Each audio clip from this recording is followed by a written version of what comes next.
When you decide to start using the iSolved app, this is what you will see upon logging in. Yes, please note that I am using a web browser, but I have it turned into the app format, so this is exactly what you would see on your phone. The main places that you really want to focus on are the time and attendance section. That's going to house your time card, your calendar, and your time off. The next section will be pay and tax. This is where you could see your direct deposit information, your pay history, year-end tax forms, and tax updates. And then the next will be personal, where you would see documents, personal info, and messages. So under time and attendance, your time card is going to show anything that you've clocked in, which you can clock in by clicking on the blue icon in the bottom right and using this quick punch icon. You can also click on the top left-hand corner and then click it up here as well on the blue and then click quick punch. Whatever you clock in will be seen under the time card. You can see that I did a clock in at 2:23 today, which is shown with the little orange line. If you missed a day and you needed to submit a missing punch, you could do that as well. The next section would be your calendar. Your calendar is essentially where you're going to be able to see any time you had taken off.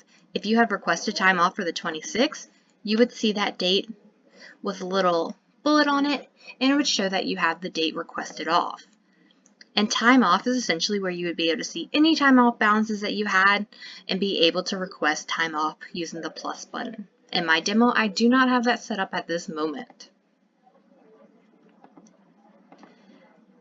The next section would be your direct deposit. I don't have that set up as well, but if you clicked on this, you'd be able to see any information that's set up as your direct deposit. The next section will be your pay history. Just as you see it on your website version, you would see it in here. You would see any past pay stubs that you've been paid.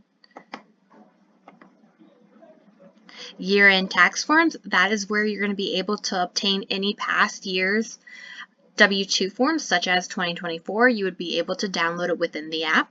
And then under tax updates, you would be able to update your federal and or your state information if needed to under Open Tax Wizard.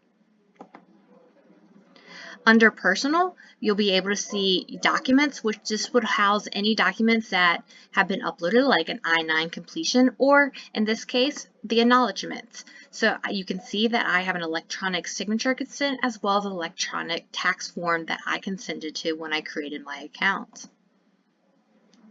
Your personal info is just going to house any of your personal information, such as social security number, phone number, address, and more. Messages.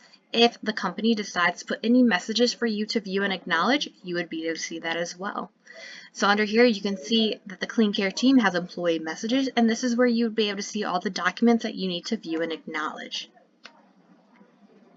These are going to be the key areas of the app, and they really are going to look very similar as using the adaptive view on the web browser.